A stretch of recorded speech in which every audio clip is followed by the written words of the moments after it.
obsii barbaachisaadha jireenya ilma namaa keessatti keessafuu shamarran biyya Arabaa jiran. Mee haasa'e shamarraniidha. Hedduu ammas tiktaak irratti nama kana fiddee duutii bakka wanni achirra gootu faallaa waan saniitiin waan sanii akkamitti taalentii sanii ni qabdaati waan akkasiisan. Takkaffaa wanni irra guddisee haasa'uu barbaadu waa'ee shamarran biyya Arabaa jiran jechuudha. Warri rakkina daangaa dabree keessa jiraachaa jiran shamarran biyya Arabaati. Bultiidhaan tahee parsantii dhibba keessa parsantii 2-3-4 caalu warri gammachuudhaan bultii isaanii keessa jiraachuu jiru. Rabbiin jaarsa qajeelcheef jechuudha abbaa manaa. Innaa rooroon shamarran irra gahaa jiru kun gama abbaa manaatiin dhaabbachuu qaba. Akka mataa kiyyaatti jechuudha. Takkaan isii amma wallaahi shamarran biyya Arabaa irra guddaa isaanii ijoolleedha umriidhaan.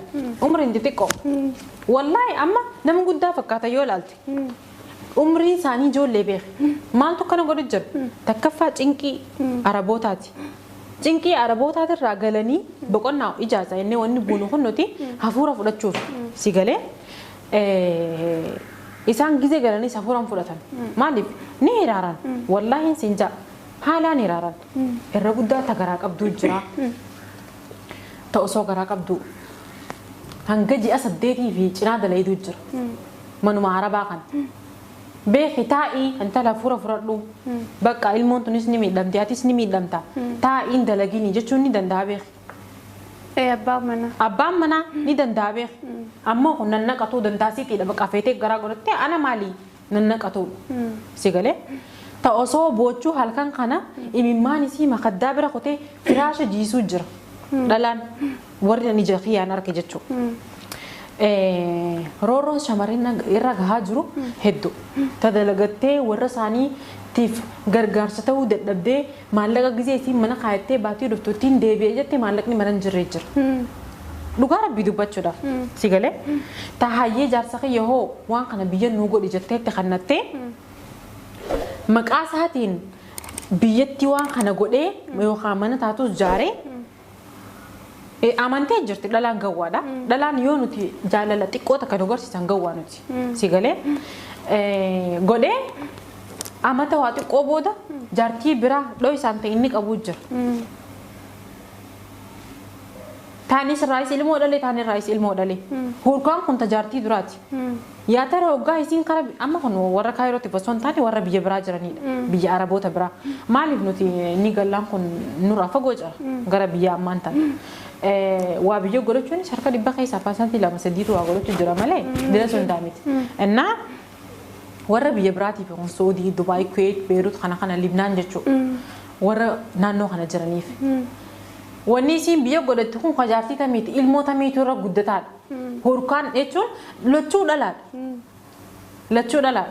Garuu warri dhalaa wal nyaachisu hakkii kun dhaabbachuu qaba. Si galee dhalaa wal nyaachisuun dhaabbachuu qaba. Akka fedhellee yoo ta'e jibbuu intal hoo ilmoo teessiifiin guddisa waan dandayu warra ilmoon jidduu jirtu hin beeku. Ilmoo teessiifiin guddisa. Garuu naafete jireenyaa walii galuu hin dandeenye. Wal fahamnee jiraachuutti hin jiru. Innaa karaa nagayaatiin obboleettii tarabbii obboleettii qabaa adda bahanii karaa nagayaatiin jireenya isaa qabraa oofachuu malee osoo isiin jirtu ilmoon osoo jirtu tana dhiisee quban qabdu miskiintittiin ilmoo si asii teessee hoosistee mana distii maarrii maankaa cilfaa jidduu deemti. Taan bira jira inni akka kun dhaabbachuu qaba. Dubartiin biyya Arabaa rooroon isiirra jirtu ustaazotii qofa radhiisanii ustaazotii qofa akkana nu godhe miti. Ilmi namaa kamiila lamaan dhaabbatu hundi gabbahee rooroon dubartii biyya Arabarra jirtu haa dhaabbattu jechuu qaba. Isaanoo ifii dammaquun qaban namni akka tokkotti namni hanga si gargaaru ni qabaame. Dhalaan takka miidhamte taanaan lammada wanni dhufu hundi rooroon sanumatti fakkaatti. Dhiirti dhuftu hundi waanuma akka jaarsi duraa godhe sanatti fakkaatti. Amma akkuma atireef jette dammaquun kajaamu akka dhalaatti kan. akkunis akkanuma na godhaadha. Ittiin dhiyaattu dhiiratti lammata deebitee si galee. Roorroon mana Arabaatu ni geessiif shamarran biyya Arabaa roorroon gama bultiitiin itti dhuftu amma tiiktaakii kanarra 24 sa'a 24 waa'ee bultii himatti dhalaan gabbaatee boochee nuti gana umriin teenya ijoolleedha. Shamarran biyya Arabaa nuti qaamaan nuuf furdatee ruuzaa akkana nu godhe malee umriin isaanii irra guddaan ijoollee wallaa irra guddaa yoo ilaalte maadaatii qabdi. Geessee maadaatii baasuu geesseetii miti beeku. Hiraarii tokkaneesii godhee jechuudha. Innaa wanni kun hundi akka mataa keenyatti an dhaabbachuu qabaan ja'a. Dhaamsa bareedaadha. Isinillee hanga tokko abbaan isuuf eegaa hanga tokkotti of eegaa dhaamsa bareedaadha. Ammas waan bira keessatti yoo qabattisi. Wanni uummataan jechuu barbaadu zabanni namarraa deema. Isaafuu shamarran yeroo namarraa deemti nuti nurraa deemti yerooni warri heerumtaniin dhalin pilis dhala